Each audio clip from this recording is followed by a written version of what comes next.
Welcome back to another reaction Video. Ladies and gentlemen. Yep. If you are clicking for the first time, first of all, thank you. If you have been here, thank you for clicking again. I am Onel. This is Tekla. The blue is Terzi. The red is Terma. Somewhere. If you like, you call them twin. If not, it's still okay. They're whatever you call them. So today we're doing 50 facts about Nova Scotia that are totally unbelievable. I'm just surprised at this. In fact, you can also say 50 most beautiful places to visit in Nova Scotia. Yep.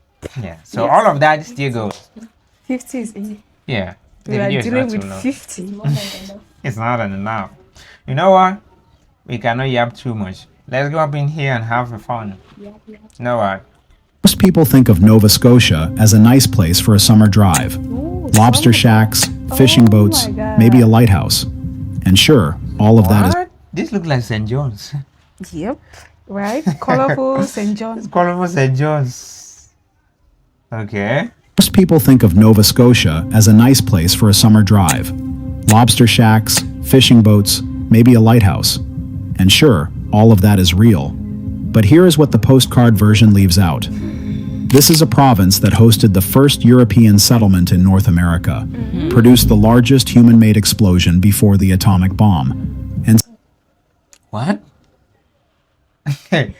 Okay, fine. You guys should understand something. The atomic bomb was created by the US in 1945, and they used it to nuke two cities in Japan and level those two cities to the floor.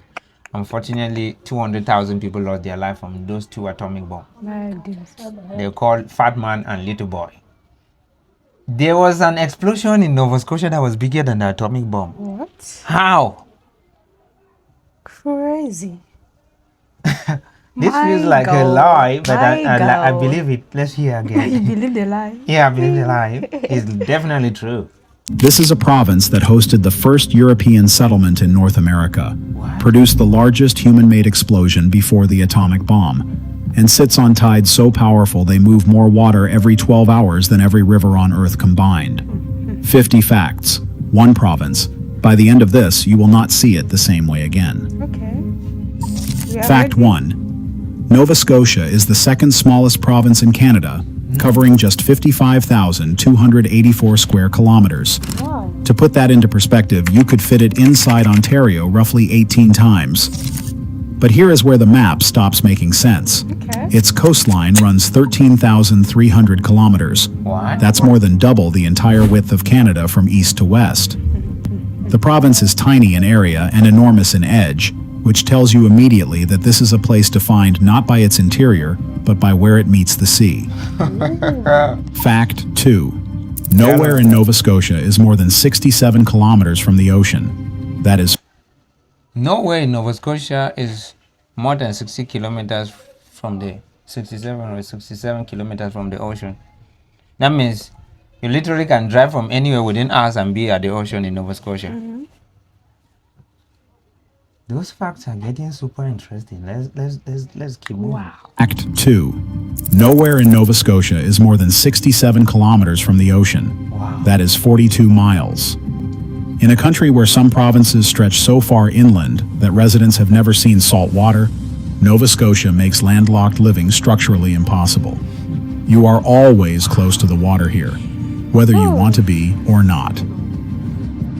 Fact 3. Yes. The province has exactly one land border, a 24-kilometer strip on the Isthmus of Chignecto, connecting it to New Brunswick.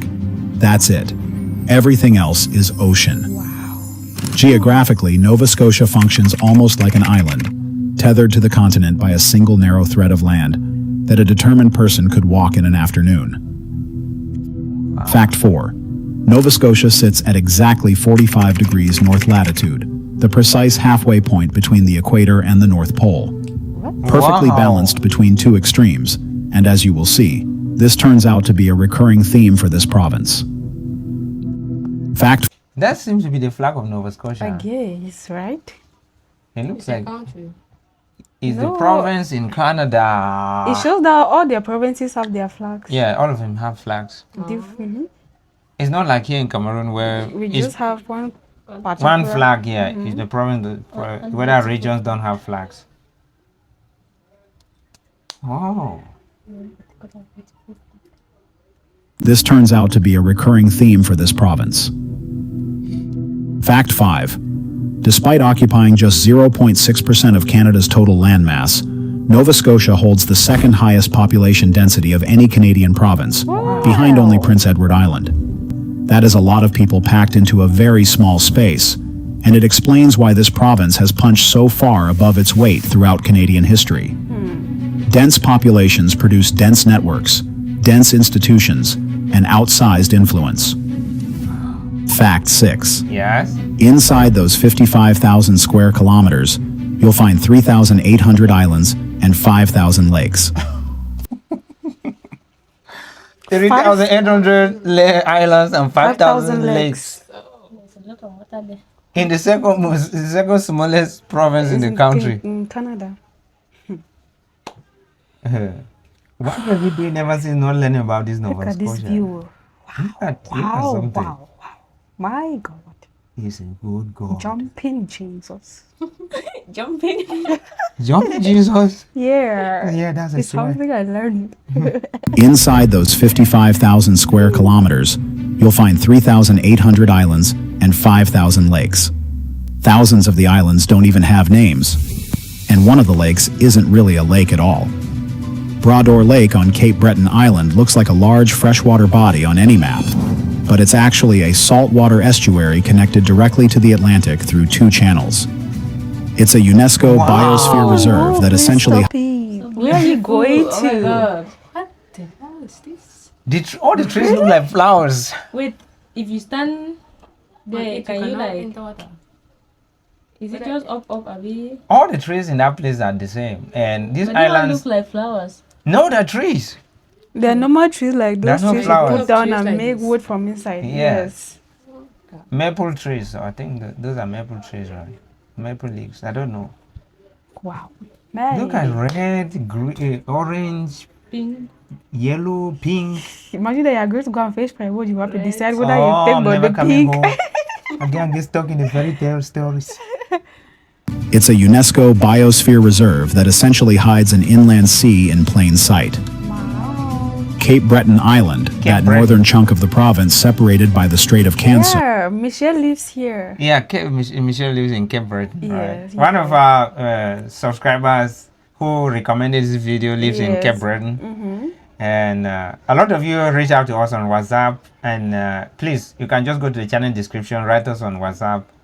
If Yeah. there's something you'd like to discuss, We are discuss ready with to us. discuss with you. Yes, and also share videos. We might not react to all the videos because Oh of my God, copyright, yeah. because of other things, but we always watch them and enjoy them.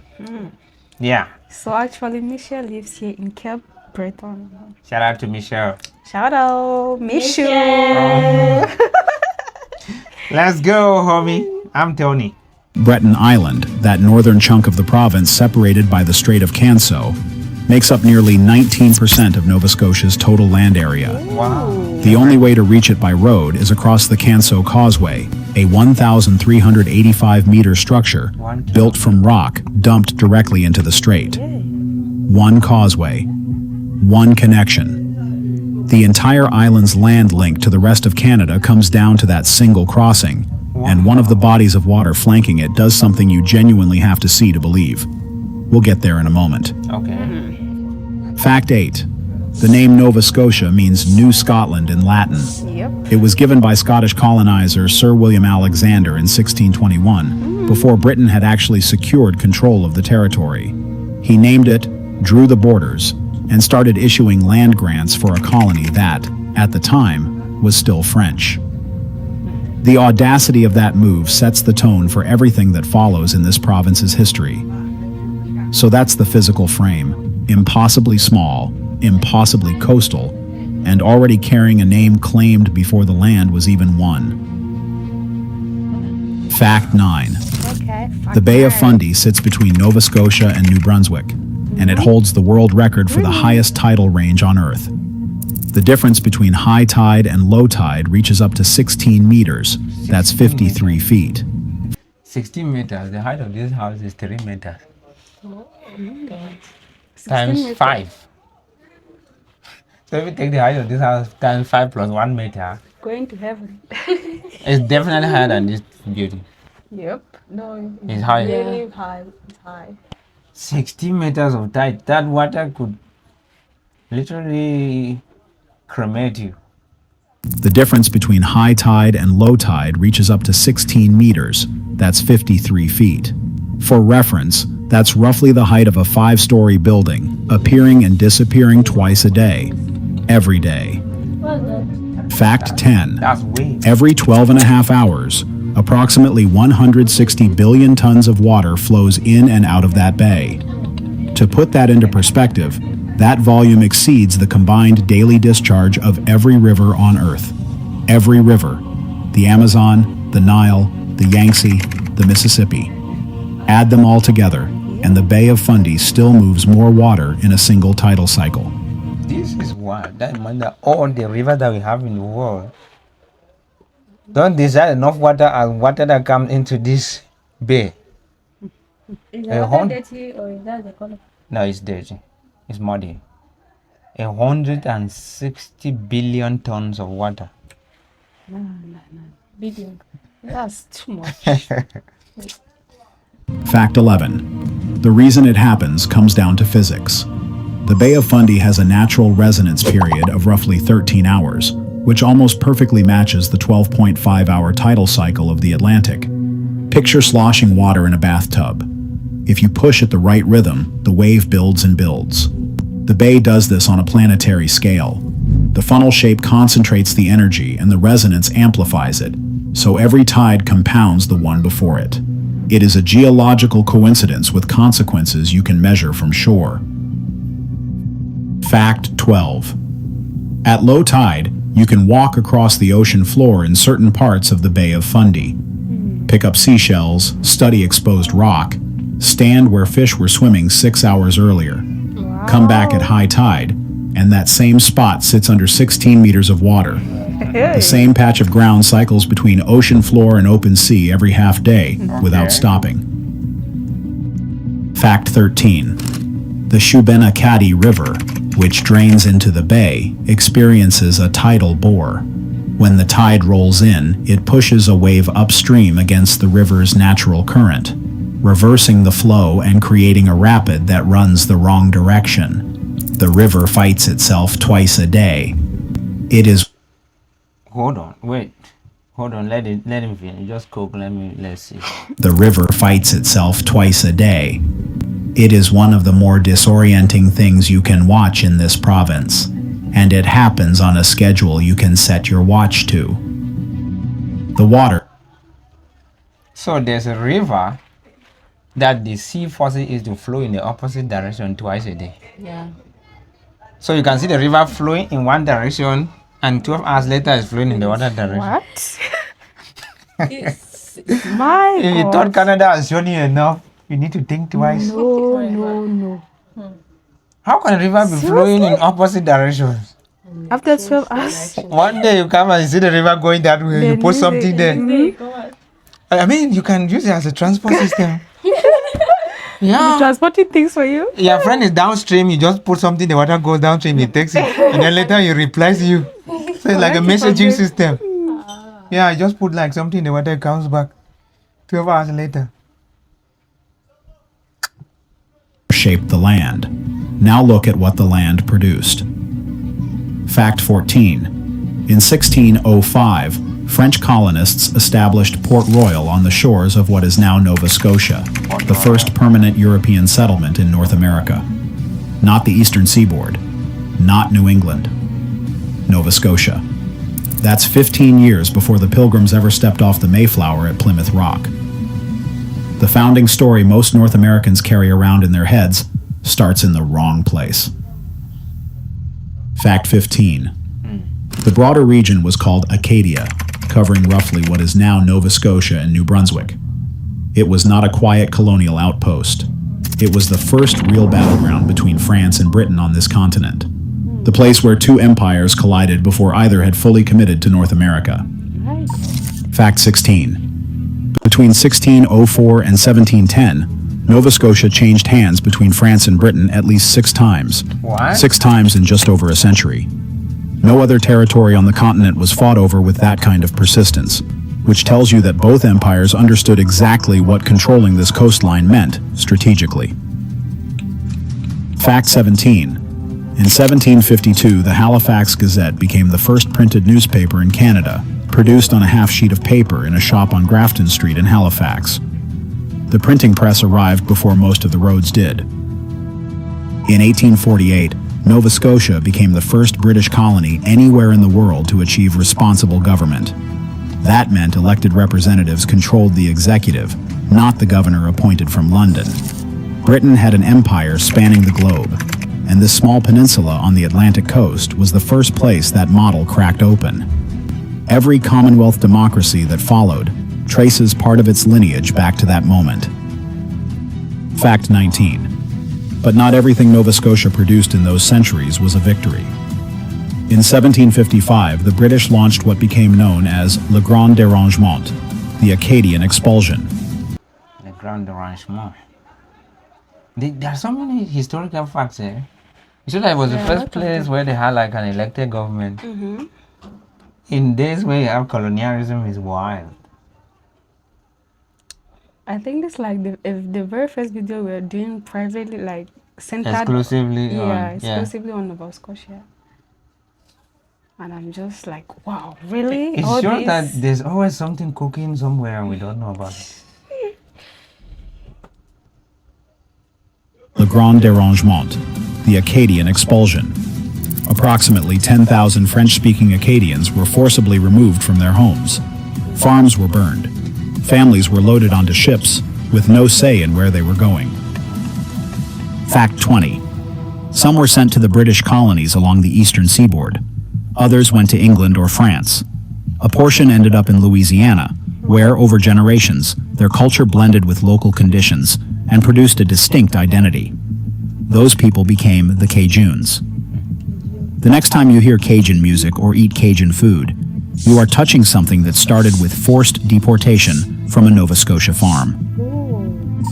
Fact 21. You're at least double. In 1783, the end of the American Revolution sent roughly 30,000 Loyalists, Americans who had stayed loyal to the British Crown, flooding into Nova Scotia.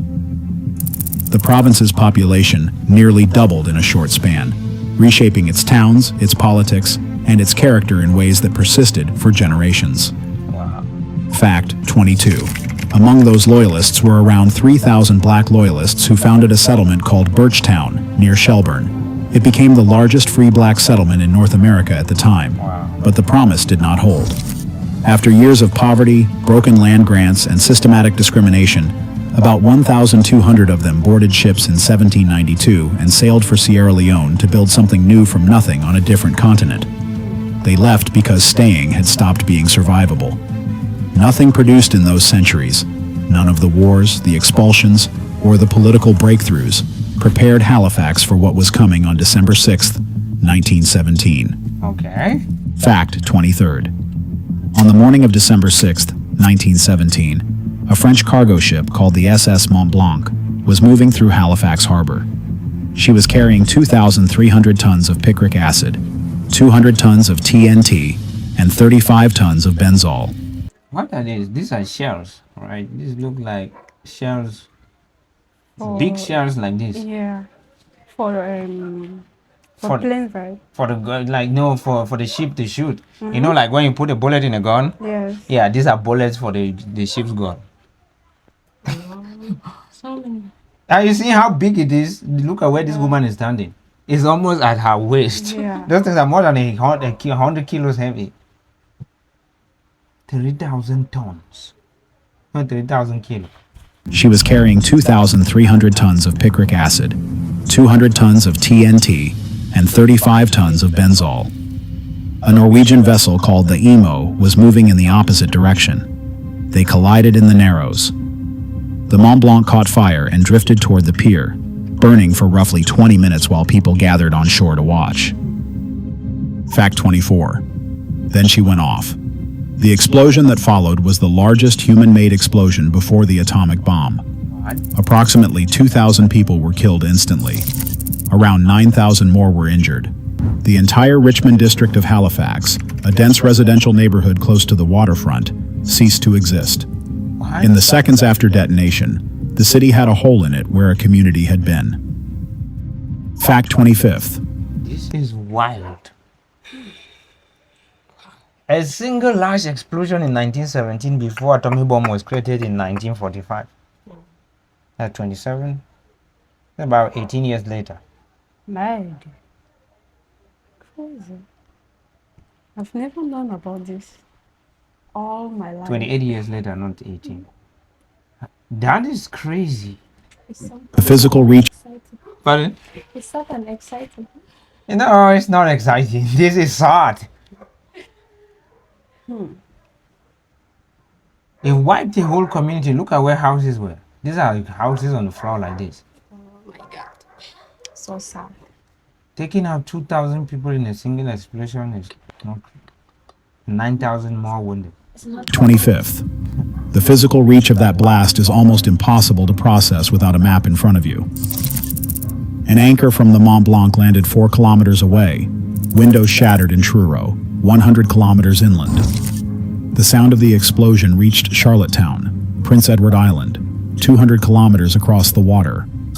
We are halfway through this list, and this remains the single most destructive day in Canadian civilian history. Fact 26. The harbor itself responded to the explosion. The blast triggered a displacement wave that briefly drained a section of the waterfront, pulling the water back and exposing the ocean floor before it surged back in. Halifax lost a neighborhood, a harbor, and nearly 1,000 buildings in a single morning. The city that rebuilt itself afterward was, in nearly every physical sense, a different city. Fact 27. Massachusetts dispatched a relief train to Halifax within hours of the explosion, loaded with medical supplies and personnel. It was one of the fastest disaster responses of that era. Nova Scotia remembered. Every year since 1971, the province has sent a Christmas tree to Boston as a standing thank you, one that renews itself annually. A disaster forged a relationship that still shows up on a street corner in December, more than a century later. Halifax survived. But the province's strangest story is not in the harbor, it is 300 kilometers out to sea. Fact 28. Sable Island is a crescent of sand sitting roughly 300 kilometers off the Nova Scotia coast. It runs 42 kilometers long and is just 1.4 kilometers wide at its broadest point. Over 350 confirmed shipwrecks lie in the waters around it, which earned it the name the Graveyard of the Atlantic. What? No harbor, no shelter, no safe approach. Why? Why are there shipwrecks on the island? You just have an island in the sea, a sandbar to say so. He has so many shipwrecks there. No shelter, no harbor, no safe approach. Just sand, fog, and current. Fact 29. The reason so many ships died there comes down to geometry. The island's sandbars extend outward beneath the surface, invisible at sea level. Captains navigating by sight would read open water ahead, and then find the hull grinding against sand before they could correct course. There was no warning and no recovery. The graveyard didn't announce itself. Fact 30. About 500 wild horses live on Sable Island right now. What? They descend from animals left there by early colonists, and they have had no human intervention for over 200 years. No feeding programs, no veterinary care, no shelter built for them. They have adapted to sand dunes, salt wind, and whatever the island offers. A population of horses survives alone on a sandbar in the open Atlantic, generation after generation. Fact 31. The island itself is not staying put. Ocean currents continuously reshape its sandbars, and the whole structure migrates roughly 1 kilometer eastward every century. The graveyard of the Atlantic is literally moving, dragging its geography slowly through the sea. The wrecks stay where they sank, but the island that caused them keeps shifting.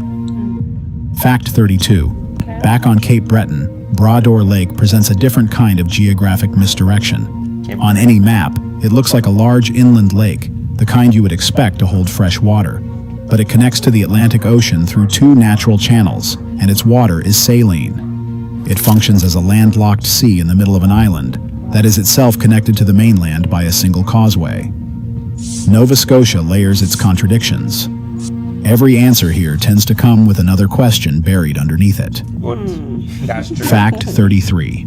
Empires. On February 23, 1909, a pilot named J.A.D. McCurdy lifted off the frozen surface of Baddeck Bay in Cape Breton and flew. The aircraft was called the Silver Dart, and that flight was the first powered, controlled, heavier-than-air flight in the entire British Empire. Standing on the shore watching it happen was Alexander Graham Bell, who had helped design the program that made it possible. The Wright brothers flew at Kitty Hawk in 1903. Cape Breton answered 6 years later. Oh. Fact. The first plane that flew was 1903, and 6 years later, these people also flew their own in Cape Breton. Wow. Canada's response. A lot is hidden. A lot is hidden now. Cape Breton answered 6 years later. Fact 34. Bell didn't just visit Cape Breton, he chose it as his permanent home. After inventing the telephone and reshaping global communication, he spent his later decades in Baddeck, running experiments, raising his family, and watching aircraft take off over the bay. He died there in 1922 and is buried on the hillside above the water. The man who invented the telephone is interred in a small Nova Scotia town most people drive past without stopping. Wait a minute. Telephones were invented in Canada That's something I'm getting from the video. and in Nova Scotia. Yeah, so the man lived in Nova Scotia. Yeah, the man lived in Nova Scotia. Wow. You know that there was a Seriously? famous phone that was created by Canada, right? The phone called BlackBerry. Have you ever heard of the phone called BlackBerry? It used to be like a short phone like that with so many buttons on the screen. Do you like open and close it? I don't think so. Some of them used to be like that, but it was just a short phone. My dad used to have it, and it was a very strong phone. And then the company went down somehow with when they released the iPhone, the BlackBerry. It's a very famous phone. Even the former U.S. President Barack Obama was using that one, and he's always talking about it. That he missed BlackBerry so much. Small Blackberry. Nova Scotia town most people drive past without stopping. Fact 35. Pull back from Cape Breton and head toward the Bay of Fundy coast, where the cliffs at Joggins tell a completely different kind of story. The Joggins Fossil Cliffs are a UNESCO World Heritage Site, sometimes called the Coal Age Galapagos. Embedded in those rock faces are fossils from 310 million years ago, from a time when Nova Scotia sat near the equator and was covered in tropical rainforest. Darwin referenced evidence from Joggins when building the case for his theory of natural selection. The same coastline with the world's highest tides also contains some of the world's most important fossils. That's not a coincidence. Those tides expose new rock face every single day, constantly uncovering what's preserved inside. Fact 36. Nova Scotia is the world's largest exporter of Christmas trees. Millions of trees leave this province every year for the United States and for overseas markets. The forestry conditions, the soil, the climate, and the species mix produce trees that dominate the global trade. Wow. A substantial share of the Christmas trees sold across North America started as seedlings in a Nova Scotia field. Fact 37th. So most of the trees we get here during Christmas, some of them are coming from Canada. Yeah. But I don't think we get to get them much because mostly the people that sell trees here, they buy the synthetic plastic ones from China. But I talk about real trees, like trees, yeah. I think most of them are sold in Europe and the United States. Interesting. Oh my God. Never. No. Started as seedlings in a Nova Scotia field. Fact 37th. Two other exports tend to surprise people. Nova Scotia is the world's top exporter of wild blueberries and holds a dominant position in global gypsum supply. Gypsum is used in drywall, plaster, and cement production worldwide. A significant percentage of the walls inside buildings across North America contain rock pulled from Nova Scotia. The province is physically embedded in the infrastructure of the continent in ways that never appear on a map. Fact 38. In 1977, a lobster was hauled from Nova Scotia waters that weighed 20.14 kilograms, 44 pounds and 6 ounces. That Look at how big that thing is. What? Is it to eat? What's it for? It's to eat. What the hell Lobster. are you talking about? Look at those jaws that are held with rubber bands like that. That thing literally can cut your hand. If you put your hand in those jaws, they cut. We are calling it jaws. Yes, they call it jaws.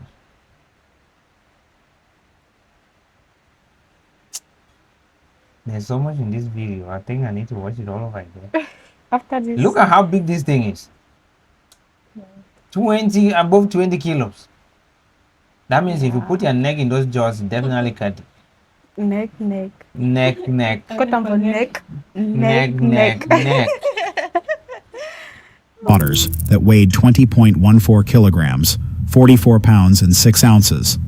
That is the largest lobster ever caught anywhere in the world.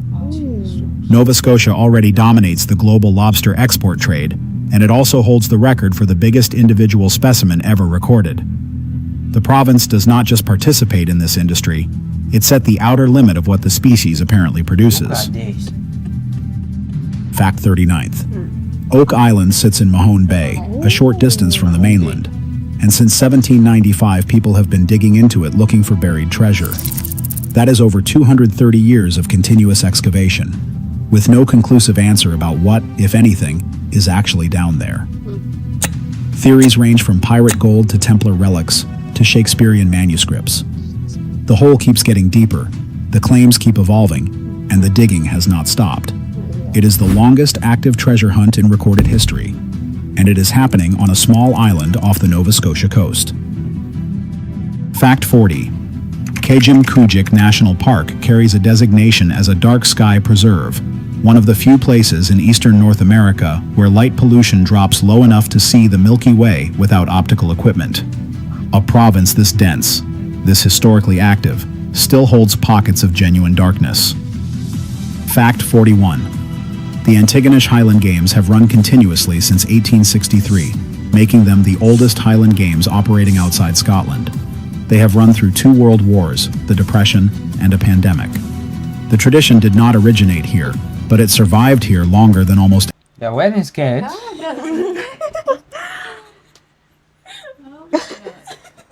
Ooh, but is that actually scared? It's a skirt with socks and Is ballerina. it women or? They're men, of course. What is that? Well, I think it's a traditional wear or more of a uniform. It Yeah, I should think be a it's a uniform. traditional way, not like those Southwesterners. Or Yeah. is it that tie loin, they tie wrapper. You Yeah, know them. I mean here. yeah, that's what I'm accepting. I don't know whether they are the Southwest or the Bayangi people. What did they mean by the Milky Way? The Milky Way. The Milky Way is the galaxy to which we belong. Where the sun is the center of the galaxy. We have other galaxies like I think it's Andromeda. anywhere else it was planted. Fact 42. Sidney Crosby was born in Cole Harbour, Nova Scotia, on August 7, 1987. He became the youngest captain in NHL history at 19, and he spent the better part of 2 decades as the best player in the sport. He won multiple Stanley Cups, Olympic gold, and a Hart Trophy. My God. You already know the resume. You already know, sir. Fact 43. Nathan McKinnon also grew up in Cole Harbour. He is a multiple Hart Trophy winner and is considered by many the best player in the league right now. 2 generational talents from the same town overlap in age by just 2 years. Cole Harbour has fewer than 25,000 people. To produce 1 player at that level would be a statistical anomaly. To produce 2 at the same time from the same streets defies any reasonable explanation. Statistic impossibility. No one has a satisfying answer for why that town, why that window. Fact 44. Scotiabank, Canada's third largest bank with operations in more than 30 countries and over 90,000 employees, was founded in Halifax in 1832. It didn't start as a global institution. It started as a small colonial bank in a port city.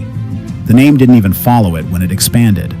Most Canadians use Scotiabank without connecting the name to the province that originated it. Fact 45. Sobeys, one of the country's largest grocery chains with over 1,500 stores operating under multiple banners, traces its roots to a Nova Scotia meat delivery business started in 1907. Ooh. A man named J.W. Sobey bought a meat business in Stellarton. That single transaction became a national retail empire. The grocery aisle in your city very possibly connects back to a small town in Pictou County. Fact 46. Alexander Keith began brewing his India Pale Ale in Halifax in 1820. Keith was a Scottish immigrant who eventually became mayor of Halifax, and he held that position multiple times. His brewery has operated in some form for over 200 years. The beer outlasted the man, the political era, and several versions of the building it was brewed in. It is now one of the most recognizable beer labels in the country. Alexander Gates. Fact 47. 3 Canadian prime ministers came from Nova Scotia. Wow. Sir John Thompson IV. Seriously? Did you know about that? No! From My where? God. How could I know? That's so amazing. Wow. 3 prime ministers from the same province. Mm-hmm. This province has quite a bit. It's like having 3 presidents here in Cameroon from one From region. one province. Oh, Yeah, one region, yeah. Hmm. Unfortunately, we have never had 3 presidents to begin with. Yeah. Well, We don't Oh my have 3 God. presidents to begin with. We have the first one and then the second one. Mm-hmm. Who shall rule till thy kingdom come? Our Father, who art in heaven? who is in the presidency. 3 Canadian prime ministers came from Nova Scotia: Sir John Thompson IV, Sir Charles Tupper VI, and Sir Robert Borden VIII. A province holding 0.6% of Canada's land produced 3 of its first 8 heads of government. Borden led the country through the Wow. First World War. Yeah. Tupper was one of the original architects of Confederation. The influence was structural, not incidental. Fact 48. Donair arrived in Halifax in the 1970s, brought by Lebanese immigrant Peter Gamalakos, who adapted the traditional doner kebab to local tastes with a sweet garlic sauce. It spread slowly, and then completely. Halifax eventually made it the city's official food, the only Canadian city with an officially designated dish. A street food from the Eastern Mediterranean became a civic identity marker on the Atlantic coast. Okay. Wow. Fact 49. The University of King's College opened in Halifax in 1789, making it the oldest university in Canada and the oldest English language university. Wait, what? 1879? Mm-hmm. 1879. More than 100 years. Yeah, that's why it's the oldest university. Oh, this English university. What the freaking hell? 100 years of university life. Making it the oldest university in Canada and the oldest English language university in the British Commonwealth outside the United Kingdom. It was operating before Canada was a country, before Confederation, and before most of the institutions Canadians consider foundational even existed. Nova Scotia was educating people, while the rest of the country was still being mapped. Fact 50. Nova Scotia exports over $1 billion worth of seafood each year to more than 90 countries. But the quieter export has always been people. Hockey players who redefined the sport. Bankers who built institutions that span continents. Brewers, grocers, prime ministers, and pilots who flew the first airplane in the British Empire. A province of fewer than 1 million people keeps producing things the rest of the world uses without knowing where they started. Nova Scotia is 0.6% of Canada's landmass. It holds a disproportionate share of the country's history, its firsts, its records, and its institutions. Small on the map, everywhere in the consequences. If this kind of deep dive into Canadian geography is what you are here for, subscribing keeps more of it coming. Every province on this map has a version of this story, and we are just getting started. I like that. We are just Getting- getting started. Holy smoke. Oh, wow. Oh my god, this was so interesting facts. This was a good one. In fact, and these are also equally places you should visit, right? Yeah, you can visit all of these places mentioned on this map. Thank you, Canada. Thank you, friends, We love you. so much. Respect.